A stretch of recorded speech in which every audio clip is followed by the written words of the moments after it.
palabra que Dios, ¿verdad?, ha puesto en mi corazón ya hace algún tiempo, y quiero compartir, ¿verdad?, como parte de el comienzo de este año. Y espero, amado, que esta palabra, ¿verdad?, de alguna forma u otra pueda resonar en nuestro corazón, en nuestra mente, durante este año que va a, ¿verdad?, a seguir su curso. Ya hemos recibido el año 2015 y damos gracias a Dios, ¿verdad?, que yo no sé cómo usted lo ha comenzado, pero yo lo he comenzado en bendición, amado. Y estoy proclamando aún mayor bendición para este año 2015. Amén. Y estoy esperando muchas cosas maravillosas en este año. Yo no sé cómo usted lo está viendo, pero así yo lo estoy viendo. Yo estoy esperando cosas maravillosas para este año. En este año estoy esperando cosas, amado, que quizás he estado esperando del Señor por mucho tiempo. Y mi convicción es que este año lo vamos a recibir. Y, amado, estoy contento y alegre porque sé, amado, que Dios está en el propósito de cada una de nuestras vidas. Y como dijo el salmista, amado, nosotros también podemos decir: Jehová cumplirá su propósito en mí. Yo lo estoy proclamando, yo lo estoy diciendo, amado, y en este año 2015 seguiré proclamando ese pasaje bíblico: Jehová cumplirá su propósito en mí. Maravilloso es Dios. Quiero hablar, amado, en esta tarde bajo el tema compromiso con Dios y su obra. Compromiso con Dios y con su obra. Compromiso con Dios y con su obra. Esa es, amado, la temática que queremos en esta tarde enfocar. Y hemos utilizado este pasaje bíblico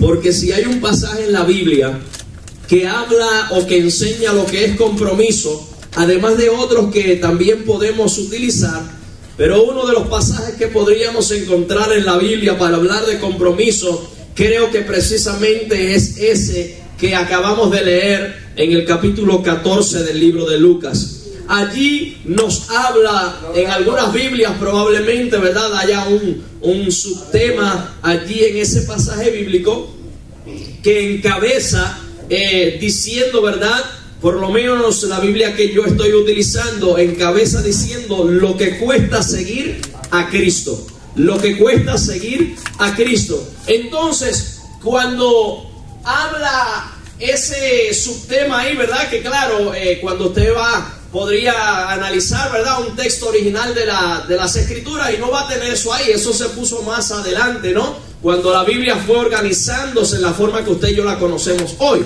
Pero aún así, si nosotros analizamos eso que se establece allí, podemos ver que entonces seguir a Jesús conlleva un precio. Conlleva un precio. Yo desearía más bien no tanto utilizar la palabra precio, porque cuando hablamos de algo que cuesta es algo que tiene un precio, ¿no?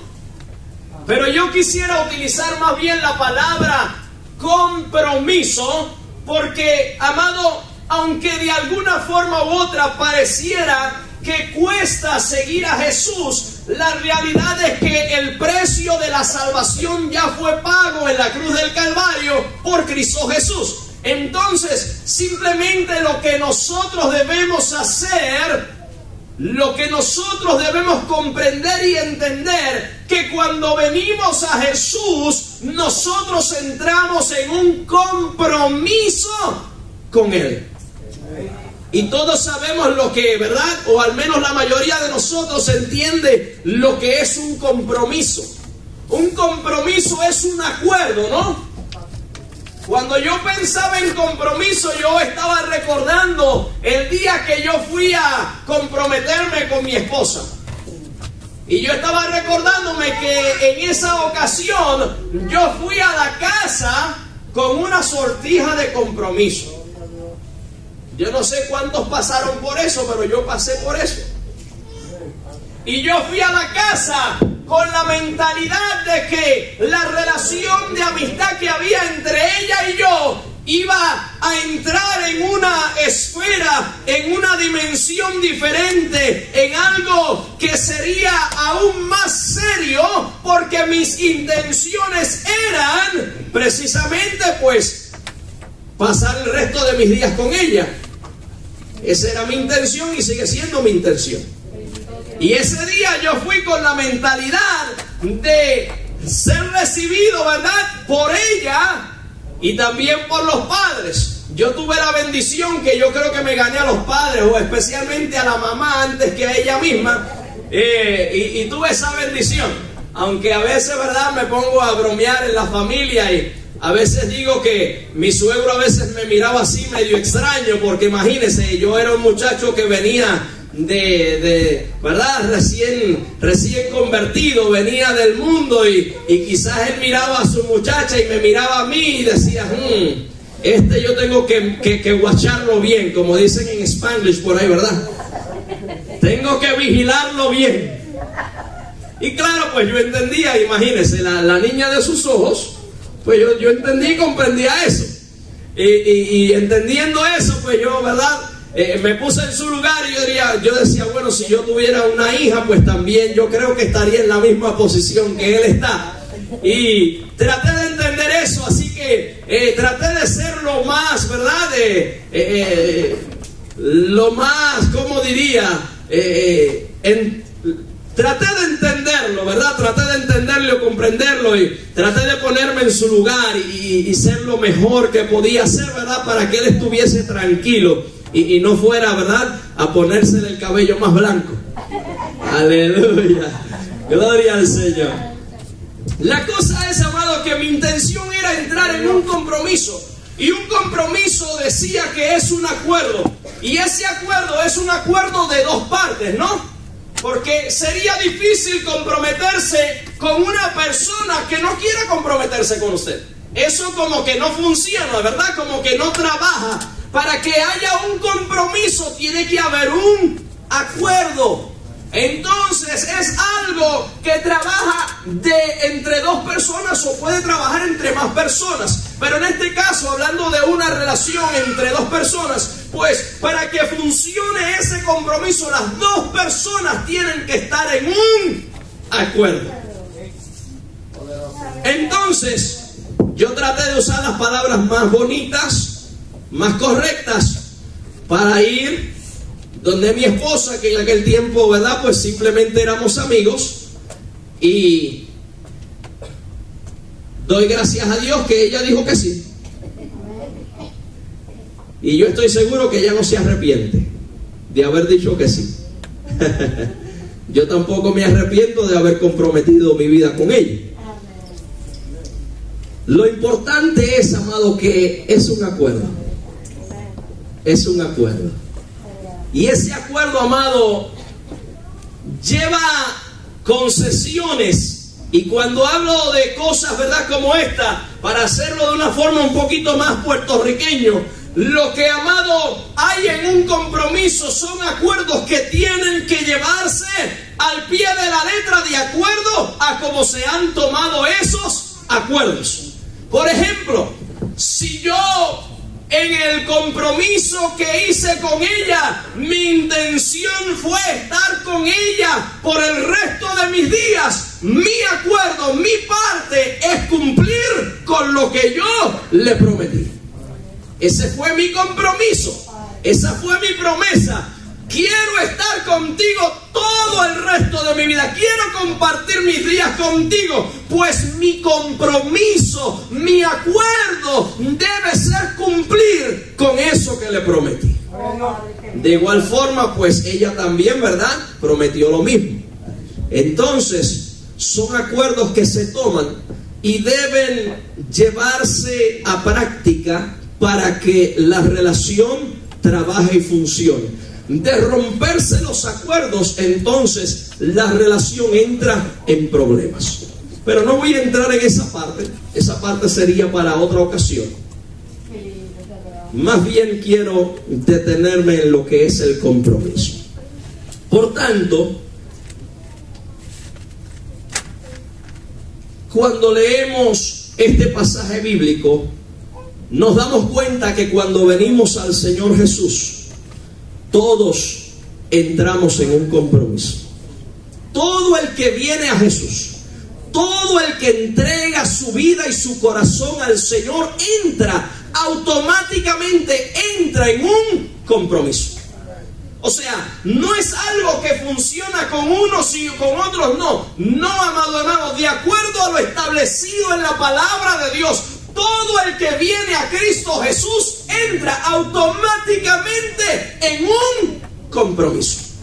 Ninguno de nosotros escapa o escaparía de ese compromiso, porque es completamente bíblico y establecido por el mismo Señor Jesús, que una vez que venimos a Él, entramos en un convenio, entramos en un compromiso, entramos en un acuerdo, y parte de lo que nosotros vemos a través de las Escrituras, precisamente, amado, es lo que Jesús habla cuando estaba diciendo de lo que era seguirle a Él. Lo que se trata, lo que significa seguir a Jesús. En el Diccionario General de la Lengua Española dice que compromiso es obligación contraída por una persona que se compromete o es comprometida a algo. Obligación contraída por una persona que se compromete o es comprometida a algo.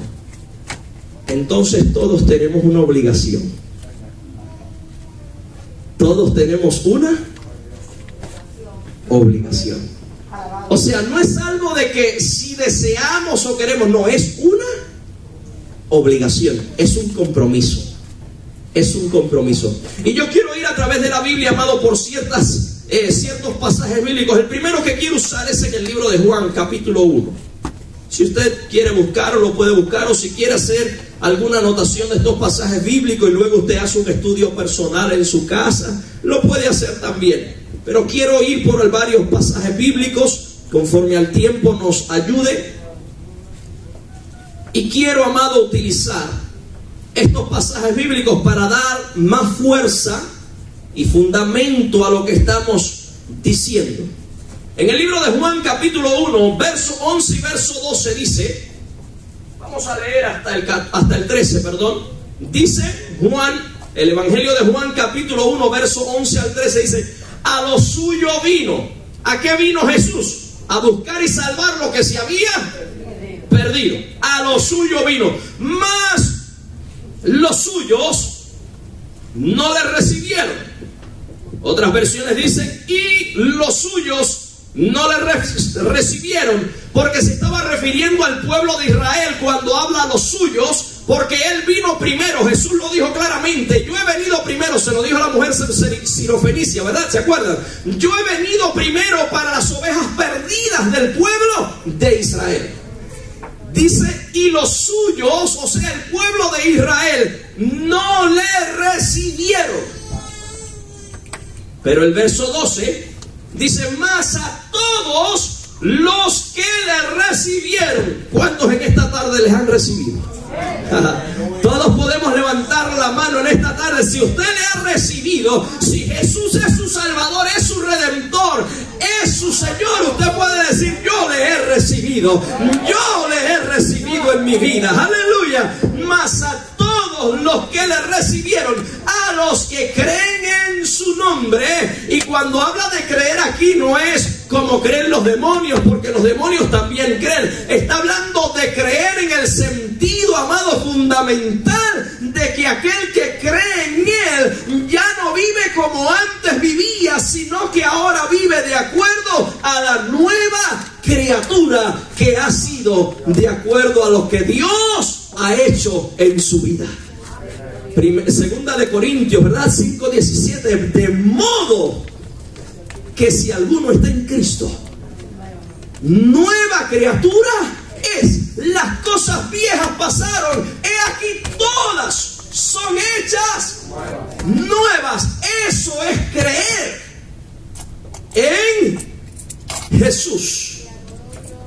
Mas a todos los que le recibieron, a los que creen en su nombre, esto es maravilloso lo que dice aquí, les dio potestad de ser hechos hijos de Dios. Está diciendo que usted y yo, como hijos de Dios, amados, por la voluntad y por el propósito y el deseo de Dios, nosotros hemos recibido la autoridad, la potestad de ser hechos hijos de Dios. ¿Qué quiere decir eso? Quiere decir que ahora no puede venir Satanás a hacer lo que quiera hacer con nuestra vida, porque somos ahora gente que tiene la autoridad de Dios como sus hijos, y Él no puede arrebatarnos como Él quiere y cuando Él quiera, porque se nos ha dado potestad, autoridad de ser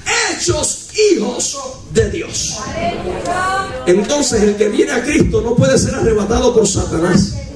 Se supone que no, porque para eso hemos recibido autoridad, potestad de ser hechos hijos de Dios. El que es arrebatado por el maligno es arrebatado porque se deja arrebatar, pero no porque no haya autoridad. Porque hemos sido, amados, hechos hijos de Dios con potestad, con autoridad. Eso conlleva muchas cosas más, pero no es el tema, ¿verdad?, central del mensaje.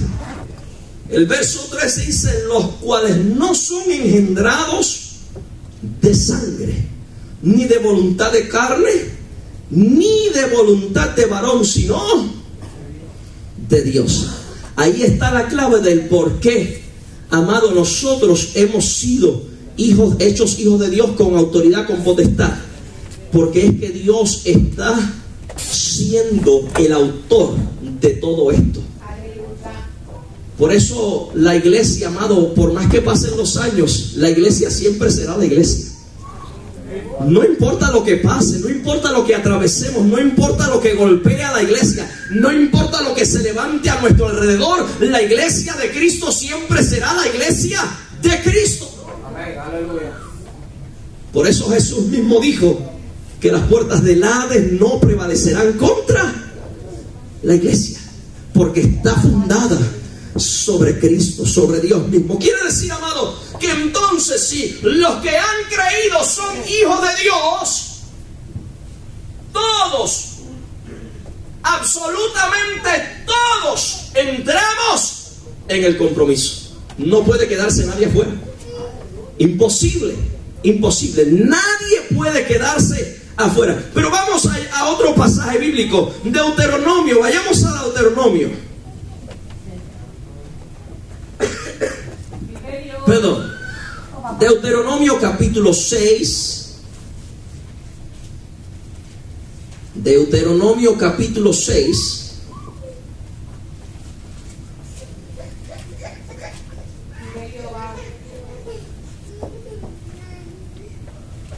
Consideremos el verso 4. Es un pasaje que usted probablemente lo conoce de memoria. Deuteronomio capítulo 6, verso 4 y verso 5. Es el verso 5 el más que queremos utilizar. Pero Dios habla a Israel allí frente al monte Sinaí. Y estando frente al monte Sinaí, cuando Él tiene este encuentro con el pueblo de Israel, le dice: oye Israel, Jehová nuestro Dios, Jehová uno es. Y quiero decirle, amados, que quien está hablando aquí es Moisés, porque Deuteronomio es conocido, ¿verdad?, como la segunda ley o la repetición de la ley. Es lo que significa eso de Deuteronomio, repetición de la ley o segunda ley. Me gusta utilizar más la expresión repetición, porque no hay dos leyes, es una. Simplemente que Moisés se la repite al pueblo antes de entrar a la tierra prometida, Canaán. Y antes de cruzar el Jordán, Moisés está repitiéndole al pueblo todo lo que Dios les había hablado en el monte Sinaí cuando se reveló a ellos.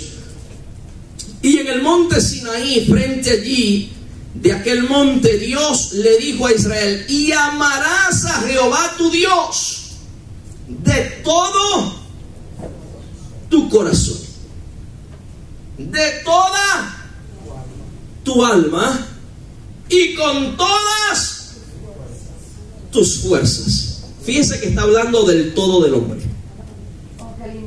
Está hablando del todo del hombre. No está excluyendo nada, no está dejando nada afuera. Está hablando de todo del hombre, emociones, espíritu, hablando de la parte espiritual del hombre y aún de la parte física. Cuando incluye la palabra fuerzas, está hablando de lo físico. Cuando incluye la parte de lo que es el alma, está hablando de lo espiritual. Y cuando habla del corazón, está refiriéndose a las emociones del hombre. Quiere decir que allí está incluido todo el ser del hombre. Por tanto, cuando Dios está diciendo amarás a Jehová tu Dios con tu corazón, con tu alma y con todas tus fuerzas, lo que está diciendo es que usted y yo tenemos un compromiso con Dios. Está hablando con el pueblo de Israel, ¿no? Pero cuando nosotros vamos al Nuevo Testamento, a Jesús se le hace una pregunta, y se le hace la pregunta a Jesús: ¿cuál es el mayor mandamiento?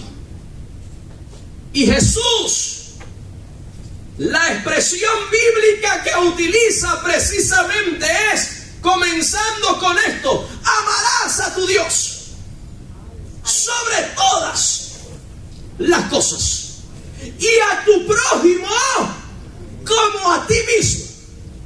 En esto se encierra toda la ley. Ahí está resumida la ley. Amar a Dios y amar al semejante. Pero me llama la atención que Jesús mismo comienza con este pasaje bíblico: amarás a tu Dios sobre todas las cosas. Está hablando de compromiso. Amar a Dios sobre todas las cosas quiere decir que tengo un compromiso primero con Dios. Si yo soy pueblo de Dios, si yo soy hijo de Dios, yo tengo un compromiso con Dios. Ese compromiso es que yo tengo que amar a Dios por encima de todas las cosas.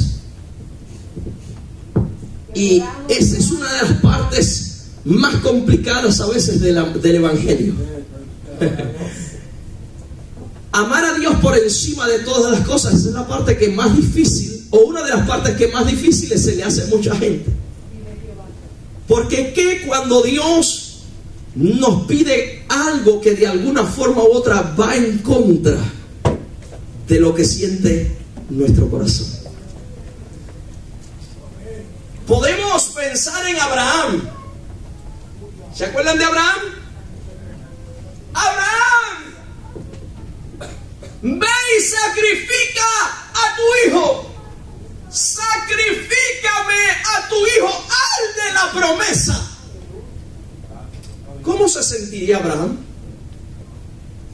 Amado, yo no sé qué corría por la mente y el corazón de Abraham en el momento que Dios le dice tal palabra. Aunque el libro de Hebreos nos da a entender, ¿no? En el capítulo 11, parte de lo que atravesó el corazón y la mente de Abraham, porque dice que él lo llevó allí teniendo fe que aún Dios después de la muerte lo podía levantar, lo podía resucitar.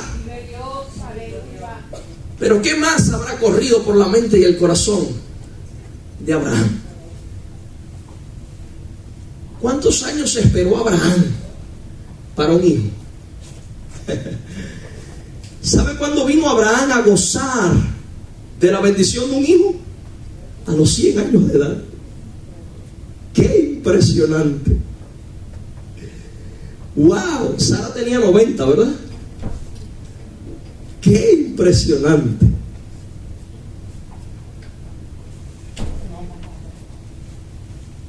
¡Qué impresionante! Y después de tantos años que Dios le da un hijo, el único hijo, y se habla del único hijo, no el de la promesa, porque era precisamente en el hijo donde Dios había hecho un pacto, había hecho una promesa, que a través de él bendeciría a todas las naciones, ¿no? Esa era la simiente. El otro hijo, ¿verdad?, que fue con la sierva de Agar, perdón, con la sierva de Sara llamada Agar. aquel hijo llamado Ismael no era el hijo de la promesa porque no era el hijo legítimo. Si en cierta manera eso lo llevábamos, ¿no?, a los tiempos de los romanos, en un tiempo más adelante, mucho más adelante, aquel hijo se le podía llamar como un hijo bastardo porque no era hijo legítimo, era hijo que venía de una sierva con su señor. Entonces no era el hijo legítimo, pero Dios le dice: ve y sacrifícame al hijo legítimo, al de la promesa. Y Abraham va a sacrificar a su hijo, y todos conocen la historia, ¿verdad? Ya cuando tenía el cuchillo levantado a punto de sacrificar al hijo, Dios le dice: detente, detente, detente. Y allí él levantó la vista y vio entre los arbustos, ¿verdad?, a un cordero, y allí se conoce al Dios Jireh, ¿verdad? El Dios que provee. Aleluya. O sea, eso nos da, amado, una gran enseñanza. Y no quiero desviarme mucho, ¿no?, de la temática, pero eso nos da una gran enseñanza, porque para conocer a Dios Jireh tenemos que atravesar por momentos bastante difíciles, duros, contrarios. O sea, decir Jehová Jireh no es cualquier cosa, porque de acuerdo a la Escritura se nos da a conocer y a entender que para saber y conocer a Jehová Jireh, al Dios que provee, tenemos que pasar por un momento bastante difícil y contrario. Y probablemente usted ha tenido esos momentos y ha tenido que mirar al cielo y decir: gloria a Dios, porque Jehová Jireh se ha revelado a mi vida. Otro día le hablamos de los nombres de Dios, porque hay nombres de Dios que a lo mejor todavía usted y yo no los conocemos. Porque para conocer esos nombres, de oídas, dijo, ¿verdad? Job, de oídas te había oído, pero hoy mis ojos te ven. Y hay partes de Dios que todavía no las conocemos, pero cuando Dios nos hace atravesar por los momentos difíciles, allí Él se revela como el Dios que es. Yo soy el que soy, le dijo a Moisés. Compromiso: ve y sacrifícame a tu hijo. Y cuando ya estaba a punto, amado, de sacrificarlo, Dios le dice: detente, solamente te estoy probando. Dicho sea de paso, amado, yo, antes que se me olvide, quiero decirle que este año usted va a ser probado, porque comenzando con un mensaje como este, el enemigo rápido se levanta. Y cuando usted está dispuesto a hacer un compromiso con Dios, Él se levanta con todo lo que tiene. Que este se va a comprometer con Dios, Aaron Tinso, y lanza todo lo que tiene para que tú y yo rompamos la parte de nuestro compromiso. Pero yo espero que en esta tarde, cuando usted salga de aquí, amado, salga comprometido con Dios y con su obra. Dicho sea de paso, ya hemos establecido bíblicamente que una vez que somos hijos de Dios, entramos en un compromiso. La cosa es cumplir nuestra parte del acuerdo, nuestra parte del compromiso. Porque si somos pueblo de Dios, si somos hijos de Dios, automáticamente estamos entrando en un compromiso con Él. Tenemos un compromiso con Dios. Tenemos todos, amados, todos. Aquí no escapamos nadie se escapa de esto. Es un compromiso para todo aquel que cree en Jesús. Bueno, después de establecer eso bíblicamente, amado, una de las cosas que nosotros podemos ver, que el que se compromete con Dios automáticamente se compromete con su obra. El que entra en un compromiso con Dios automáticamente entra en un compromiso también con su obra. Así como estamos comprometidos con Él, automáticamente, vuelvo a repetir por tercera ocasión, automáticamente nos comprometemos con su obra. Es un compromiso que tenemos con Dios y con su obra, y todo es bíblico, amado, todo es bíblico. Y aunque no ¿verdad? Nunca en un mensaje uno tiene la oportunidad de traer, ¿verdad?, todo lo que quisiera traer por causa del tiempo, amado, pero al menos permítame utilizar varios pasajes bíblicos para establecer esto. Vayamos a Efesios capítulo 4. Efesios capítulo 4.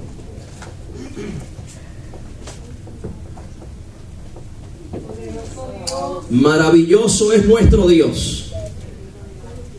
Hoy es un día de enseñanza bíblica, como casi todos los mensajes del pastor, ¿verdad? Que así son. Enseñanza. Maravilloso Dios, gloria a Dios. Dicho sea de paso, amado, el mensaje del pastor no es muy diferente al del evangelista. Porque el mensaje del evangelista es un mensaje, amado, más enfocado a lo que es la redención, la salvación. El mensaje del pastor está más dirigido y enfocado en lo que es crear carácter dentro de la iglesia. Y por eso los mensajes pastorales y los mensajes evangelísticos son tan diferentes. Libro de Efesios capítulo 4. Vamos a considerar el verso 12, aunque leamos del 10 en adelante, pero el 12 es el más que queremos, ¿verdad?, utilizar para por lo menos tener un fundamento en lo que queremos establecer. Efesios 4 verso 10 en adelante dice: el que descendió es el mismo que también subió por encima de todos los cielos. Está hablando, no está hablando de otro, sino que de Cristo mismo, ¿no? El que descendió es el mismo que también subió por encima de todos los cielos para llenarlo todo. Y él mismo constituyó a unos apóstoles, a otros profetas, a otros evangelistas, a otros pastores y maestros. ¿Para qué? A fin de perfeccionar a los santos para la obra del ministerio, para la edificación del cuerpo de Cristo. Voy a volver a repetir esto, amado, porque mire, Dios constituye unos ministerios, dice el verso 11, ¿verdad? A unos profetas, a unos, bueno, dice apóstoles, profetas, evangelistas, pastores y maestros. Pero ¿para qué Dios constituye a estas personas o estos ministerios? El verso 12 nos da la respuesta. ¿Para qué? A fin de perfeccionar. ¿A quién? ¿Y quiénes son los santos? Todos nosotros. Perfeccionar a todos los santos. ¿Para qué razón los perfecciona? ¿Para qué? Para la obra del ministerio. Entonces eso quiere decir que todos tenemos un ministerio. Eso es lo que está diciendo la Biblia ahí, ¿no? No lo estoy diciendo yo, lo está diciendo la Biblia. A fin de perfeccionar a los santos para la obra del ministerio. ¿Y para qué razón? ¿Para qué razón los perfecciona para la obra del ministerio? ¿Cuál es la razón de eso? Para la edificación del cuerpo de Cristo. Amado, aunque quizás esto suene un poco extraño, ¿no? Porque alguna gente quizás escucha un verso como eso y escuchando al pastor diciendo lo que está diciendo, a lo mejor se pregunta a sí mismo: pero yo tengo un ministerio. Si a mí Dios nunca me ha dicho que yo tengo ministerio. Dios nunca me ha dicho a mí que tengo ministerio. ¿Cómo es posible?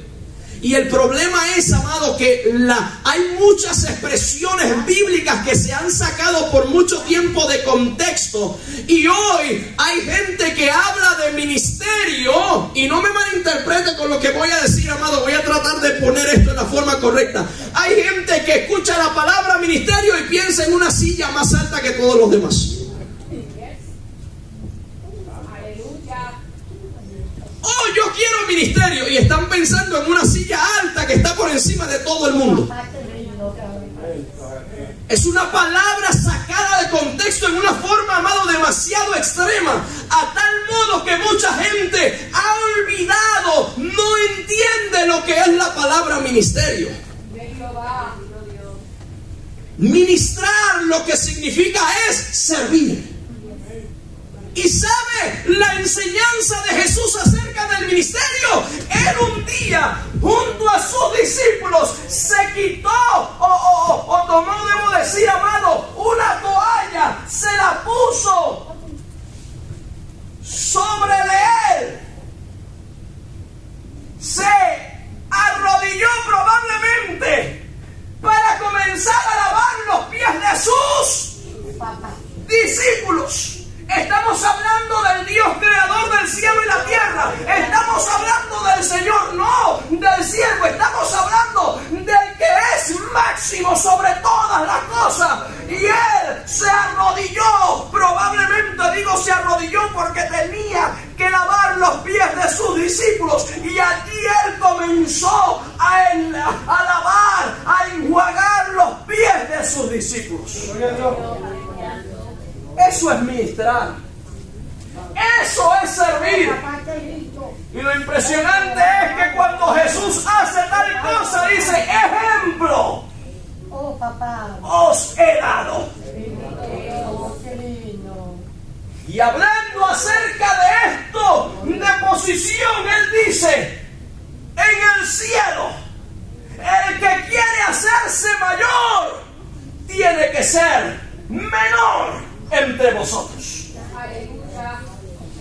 Entonces, ante los ojos de los hombres, el ministro es el más alto, pero entre los ojos de Dios, el ministro es el más bajo. Santo, santo, santo.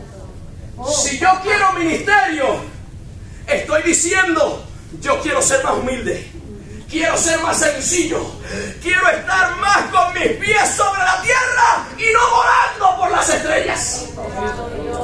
Y nadie me malinterprete, por favor.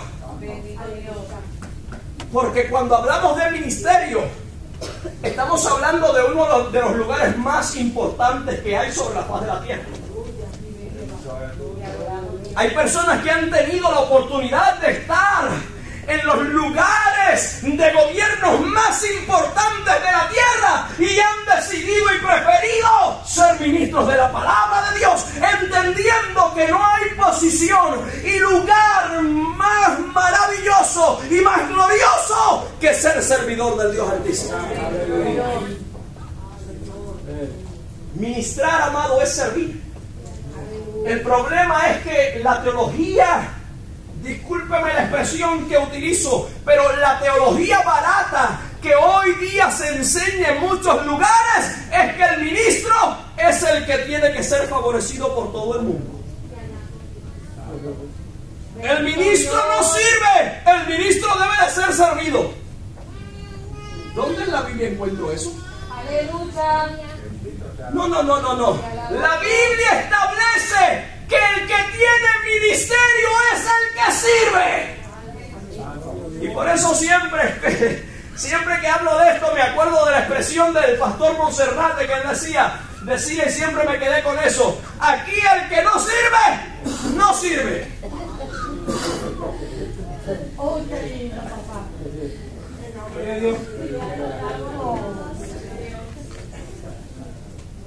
Sí, eso lo escuché por primera vez del pastor Romero y se quedó eso conmigo hace muchos años. Aquí el que no sirve, no sirve. Todos entendemos lo que quiso decir, ¿verdad?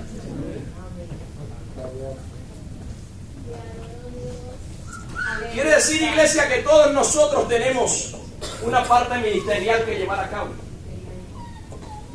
Lo que tenemos que entender es que dentro del cuadro de Dios, dentro del esquema de Dios, en nuestros días, ¿verdad?, se utiliza una palabra que se le llama organigrama.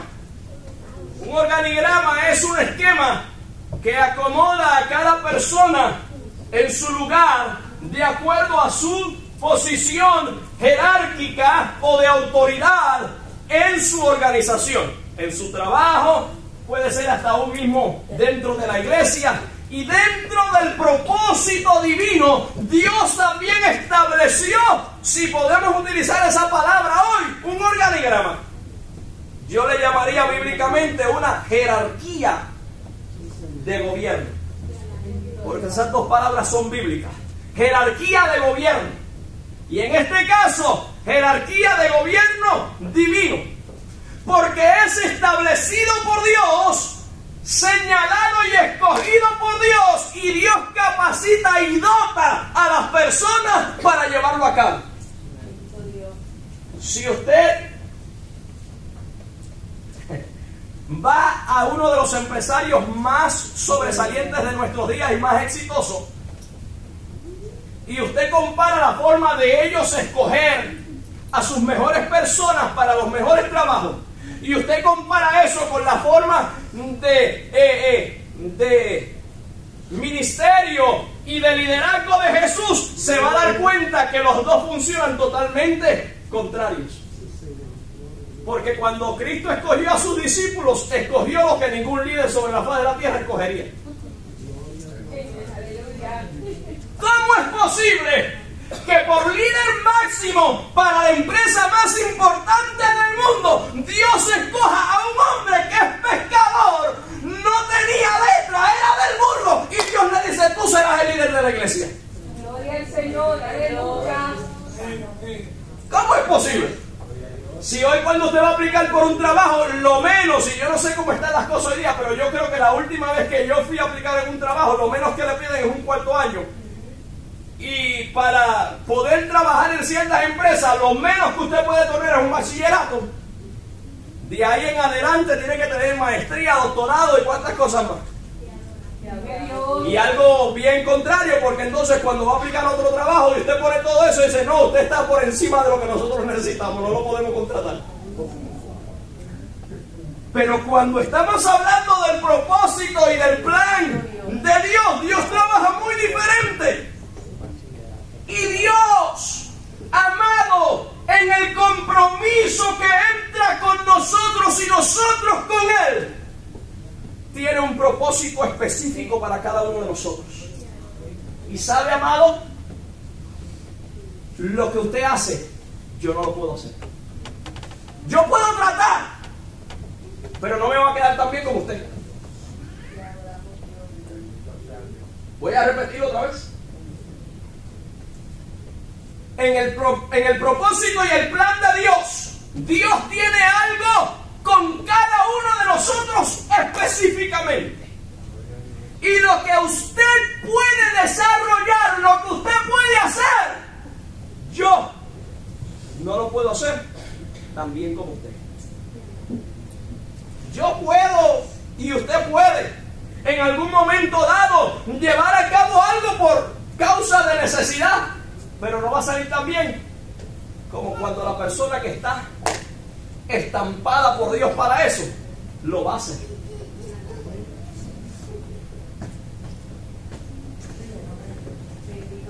Por eso el verso anterior, el 11, dice: a unos constituyó apóstoles, a otros profetas, a otros evangelistas, a otros pastores y maestros. ¿Por qué? Porque Dios tiene un propósito en particular para cada uno de nosotros. La pregunta es: pastor, entonces si yo no entro en ninguna de esas 5 esferas de lo que establece el libro de Efesios capítulo 4 y verso 11, entonces ¿dónde caigo yo? Usted cae en el lugar exactamente y perfecto que Dios estableció para usted. Porque además de esos 5 ministerios que sirven para edificar o que sirven para de alguna forma u otra guiar a los santos, para edificar el cuerpo, para poder ministrar de la forma que Dios les permita hacerlo, lo importante, amado, es que, o lo interesante es, amado, que Dios tiene un lugar para cada uno de nosotros. Gloria a Dios. Y en el libro de Primera de Corintios capítulo 12, en el libro de Romanos capítulo 12, nosotros vamos a encontrar diferentes listas de dones que Dios da a los hombres a través del Espíritu Santo de Dios. Pero ¿sabe qué, amado? hay cosas que probablemente la gente no pueda ver allí específicamente, pero lo que hace o en la forma que ministra cae dentro de una de esas áreas de trabajo que menciona allí Romanos 12 y Primera de Corintios 12. Bendito Dios. A veces yo me quedo impresionado. Hay gente, amado, yo siempre, no sé por qué, pero yo siempre analizo algo, amado. Y es que cuando yo voy a los lugares donde se sirve comida, a veces yo me impresiono por la gente que cocina y sirve. A eso me impresiona. Porque yo para eso, realmente yo no tengo don para eso. Y no es que no me guste, me llama la atención, me agrada. Pero en esa área, amado, yo fracaso. Yo no sé por qué, pero si en la casa hay 4 personas y yo tengo que hacer una sopa, yo hago sopa como para 10. No sé.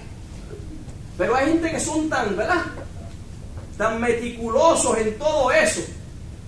Y quizás si estoy sirviendo y hay 50 y lo que hay es para 40, se quedan como 30 sin comer. No sé.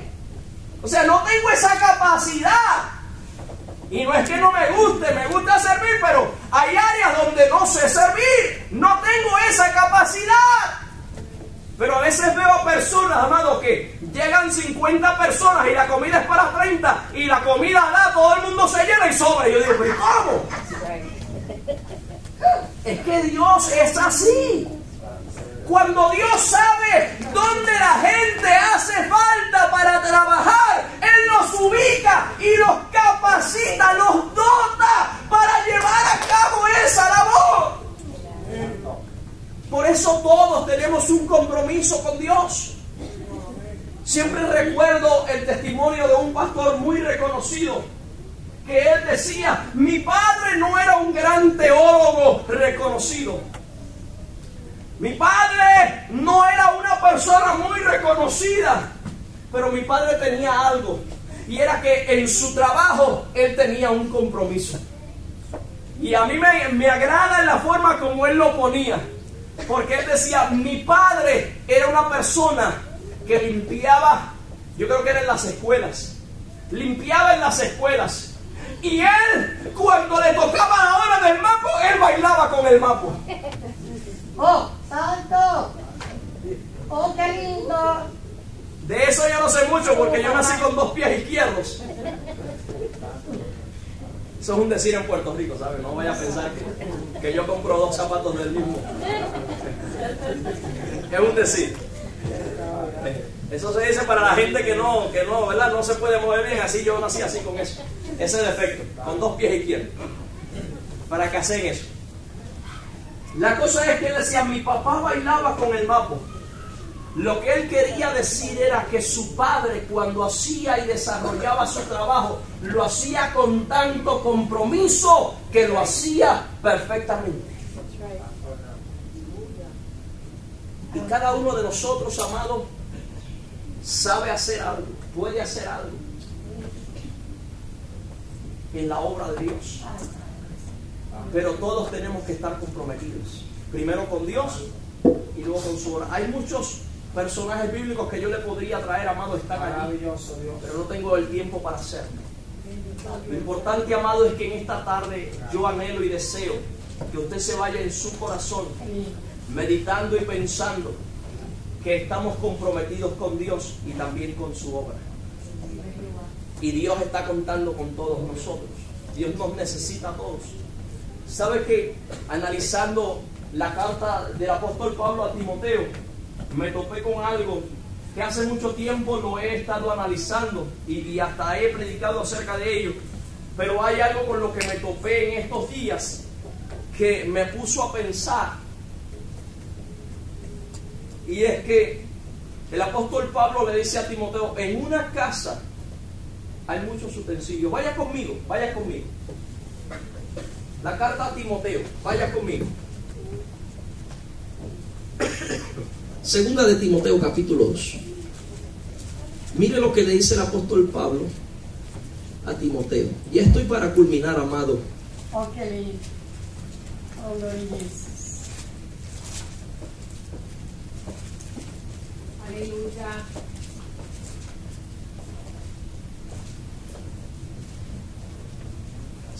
Segunda de Timoteo dije, ¿verdad?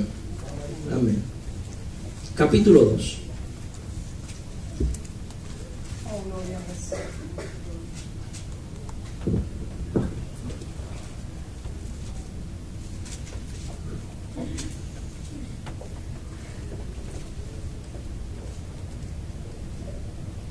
Gloria a Dios. Capítulo 2, verso 20 dice: pero en una casa grande. ¿Dónde? En una casa grande, está diciendo, ¿verdad? No solamente hay utensilios de oro y de plata, sino también de madera y de barro. Y unos son para usos honrosos y otros para usos viles. Así que si alguno se limpia de estas cosas, será instrumento para honra, santificado, útil al Señor y dispuesto para toda buena obra. ¿Dónde están los utensilios? En la casa. Dice que es una casa grande, ¿verdad? Porque está haciendo referencia a todos. A todos. No está excluyendo a nadie. Está hablando de todos. En una casa grande. Entonces, cuando yo pienso en una casa, analizo eso y trato no de identificar a la iglesia con esto. Y me doy, amado, o me da a entender entonces que los utensilios tienen, para ser usados, tienen que estar dentro de la casa. Claro, si vemos el cuadro completo, no, pues hay instrumentos que se usan afuera y instrumentos que se usan adentro, pero los instrumentos están dentro de la casa o en una casa.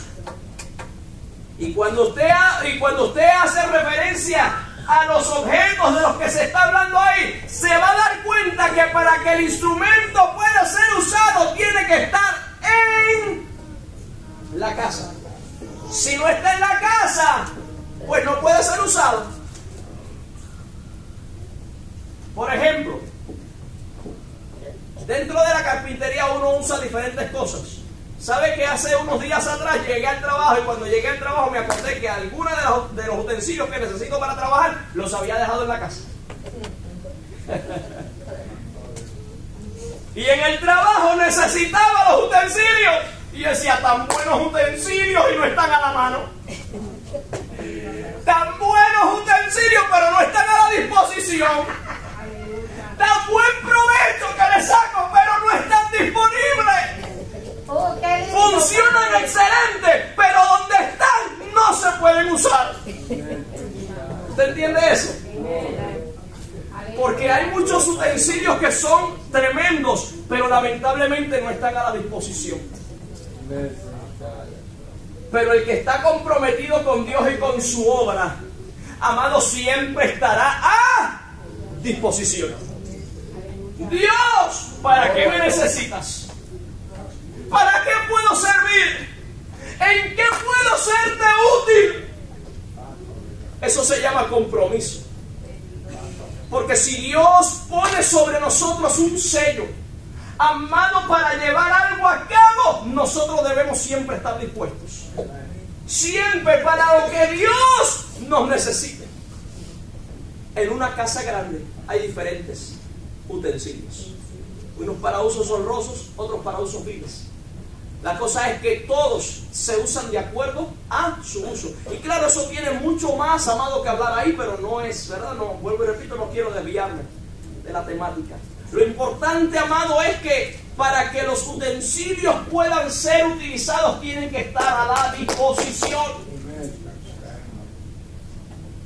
Yo puedo ser el mejor predicador. Y estoy poniendo un ejemplo, ¿saben? Porque no me considero un gran predicador. Pero yo podría ser un gran predicador. Amado hermano, yo podría ser el mejor predicador. Pero si no estoy a la disposición, ¿de qué sirve? Yo puedo ser el mejor guitarrista, puedo ser el mejor bajista, el mejor baterista, el mejor saxofonista, trompetista, lo que sea, violinista, el mejor músico. Pero si nunca estoy a la disposición, ¿de qué sirve? Yo puedo ser el mejor maestro, pero si nunca estoy a la disposición, ¿de qué sirve? Yo puedo ser el mejor dentro de lo que pueda desarrollar, pero si no estoy a la disposición, ¿de qué sirve? Aleluya. Yo tengo que vivir comprometido primero con Dios Maravilloso Dios. y luego con su obra. Porque una cosa funciona y camina con la otra. Por eso yo nunca he creído, amado, en personas que dicen ser cristianas y están desconectadas de la obra de Dios. No puedo concebir eso. No puedo concebir una persona que me diga, sí, yo soy cristiana, pero ¿y qué iglesia visita? Pues ninguna. No puedo concebir eso porque no es bíblico. No veo eso en ninguna parte de la Biblia. Eso no es bíblico. Eso es un concepto, amado, que se ha creado hoy día. Especialmente, y nadie me malinterprete, amado, yo no tengo nada en contra de las iglesias numerosas, no me vaya a malinterpretar, por favor, pero es un concepto que ha nacido hoy día con esto de las mega iglesias, porque hoy día una mega iglesia puede tener iglesias, lo que llaman iglesias satélites, que el pastor está dando el mensaje aquí y hay como 20 iglesias en diferentes lugares, o diferentes congregaciones, perdón, en 20 diferentes lugares, escuchando al mismo pastor a través de una pantalla. Iglesias satélites. Muchos conceptos, amados, que hoy día han nacido y se han creado y se han vuelto como algo completamente normal. Pero usted sabe el problema, y hoy día estamos viendo esto en diferentes aspectos, amados. Ya se ha dado diferentes casos que está comprobando que eso realmente no funciona. Porque cuando renuncia el pastor principal, o sea, la imagen del ministerio, ¿usted sabe cuánta gente se va? Aleluya. Porque Él es el nombre, Él es la etiqueta. Entonces cuando ese se va, todas las iglesias satélites se desparramaron, se fueron. ¿Por qué razón? Porque no había una koinonía. Eso es una palabra en griego. Koinonía. No había comunión. No había una integración con la iglesia realmente. Porque la gente entraba y salía sin compromiso. Bendito Dios. Y eso es algo muy lamentable de nuestro día, amado, que hay mucha gente que aparentemente están comprometidas con Dios, pero ¿dónde está el compromiso con la obra? Una cosa no puede funcionar sin la otra. No es bíblico, amado.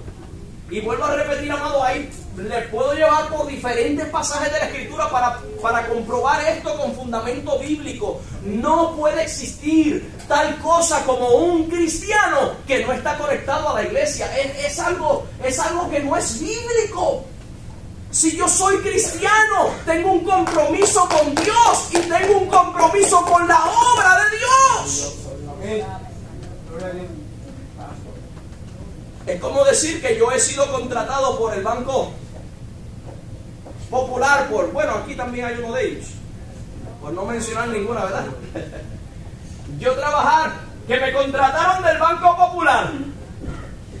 ¿Y cuántas veces tú vas a trabajar en el banco? Bueno, yo estoy aquí en la casa, no, ellos me contrataron, pero yo estoy aquí, yo no tengo que hacer nada con ellos. ¿What? ¿Cómo es eso? Tú trabajas con el banco y nunca te presentas al banco. ¿O no? No tengo que presentarme, pero ellos me contrataron, yo trabajo para ellos. ¿Cómo? No hay compromiso.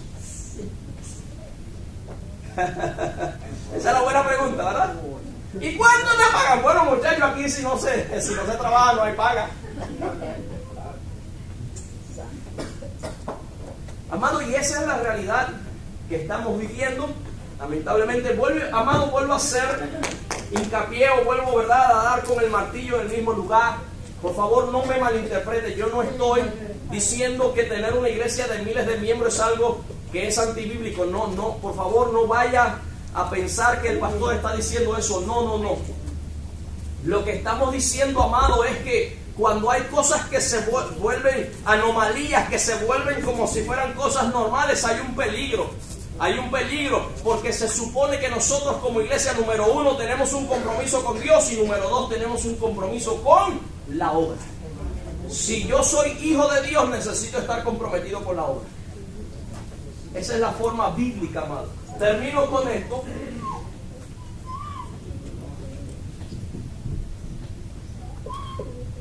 A ver si lo puedo conseguir aquí. Ajá. Escuche bien esto. Escuche bien esto. Había un punto, amado, que no le toqué anteriormente, lo dejé, ¿verdad?, pasar, pero en cierta ocasión a Miguel Ángel lo contrató la Iglesia Católica. ¿Cuántos han escuchado de Miguel Ángel? Un gran pintor, ¿verdad? La cosa es que antes de él ser pintor, él lo que le gustaba trabajar era con esculturas. Pero la Iglesia Católica lo contrata, casi lo obliga a que comenzara a hacer ciertas pinturas. Y en una de las pinturas que hizo en la Iglesia Sixtina, la historia cuenta que él estaba concentrado. Por cierto, amado, este templo, esta iglesia, ¿no? Está el techo pintado. Yo no sé si usted lo ha visto en alguna fotografía, en algún documental. Es algo impresionante. Yo nunca he ido allá en persona, pero así visualmente he ido un montón de veces. La cosa es que es impresionante, amado. Es impresionante ver la pintura sobre el terrado o sobre el techo, ¿verdad?, de aquel templo, porque en todo aquel techo hay como 400 imágenes de diferentes formas. Y hay prácticamente un libro bíblico pintado allí, en aquel techo. Yo he ido mucho allí en documentales que he podido contemplar. Y es impresionante, pero la cosa es que cuando él está pintando esto, alguien lo ve pintando una área que casi no se veía. Y él lo hacía con tanto empeño, y la persona le pregunta: si es la parte más oscura del edificio donde casi no hay luz, ¿por qué tanto empeño en esa área? Si total, casi nadie lo va a ver. La respuesta de él fue: quizás nadie lo vea, pero Dios lo está viendo. ¿Qué le parece? Quizás nadie lo vea, pero Dios lo está viendo. Eso se llama compromiso. Compromiso. Compromiso. Les voy a leer, amados, rapidito, y como dije, con esto voy a terminar. Es que cuando estaba hablando ahorita del mapa, tenía eso en la mente y lo dejé, y volvió a mi mente otra vez. Bueno, vamos a compartirlo entonces. Oh, qué lindo. Exacto. Uno de los escritores acerca del liderazgo más reconocido de nuestros días es el doctor John Maxwell. En uno de sus escritos, de sus libros, él escribe: el mundo nunca ha visto a un gran líder que carezca de compromiso. Le dirá: pastor, pero eso es para líderes. Yo le pregunto: ¿y qué es la iglesia? La iglesia es cabeza, no cola. Toda la iglesia debe ser líder. Toda la iglesia, aunque hay diferentes niveles de jerarquía, de gobierno divino, todos estamos llamados a ser cabeza y no cola. Dios nos dice, como le dijo al pueblo de Israel, que se conviertan a ti y tú no te conviertas a ellos. Todos somos líderes. El mundo nunca ha visto a un gran líder que carezca de compromiso. Ed McElroy, de la Fuerza Aérea de Estados Unidos, habló de esta importancia. Dijo él: el compromiso nos da nueva fuerza. No importa lo que pueda venir, enfermedad, pobreza o desastre, nunca quitamos la vista del objetivo. ¿Qué es compromiso? Para cada persona significa algo diferente. Para un boxeador es levantarse de la lona una vez más de las que ha sido tumbado. Lo tumban, vuelve y se levanta. Lo tumban, vuelve y se levanta, porque él tiene un compromiso. Su compromiso es: quiero ganar la pelea. Para un maratonista es correr otras 10 millas cuando ya no le quedan fuerzas. ¿Se acuerdan del consejo de Dios a Josué? Esfuérzate. El hermano Eliezer leía una porción bíblica ahorita, amado, que se quedó ahí en mi corazón. Y cuando vaya a la casa la voy a analizar, la voy a comer, voy a pensar en ella, porque quiero que Dios me siga hablando a través de esa porción. Esfuérzate. Ahí el cronista dijo: esforzaos y esforcémonos por nuestro pueblo. Qué palabra, amado. Yo creo que esa debe ser la palabra para cada uno de nosotros este año. Esforcémonos, o esforzaos y esforcémonos por nuestro pueblo, por nuestras ciudades, por la ciudad de Dios. Para el soldado es subir la colina sin saber lo que le espera del otro lado. Para el misionero es decir adiós a su propia comodidad para hacer a otros la vida mejor. Para el líder, y en esto yo estoy incluyendo a todos nosotros, para el líder es todo eso y más, porque cada uno de los que diriges está dependiendo de ti. Mira alrededor, iglesia, mira alrededor.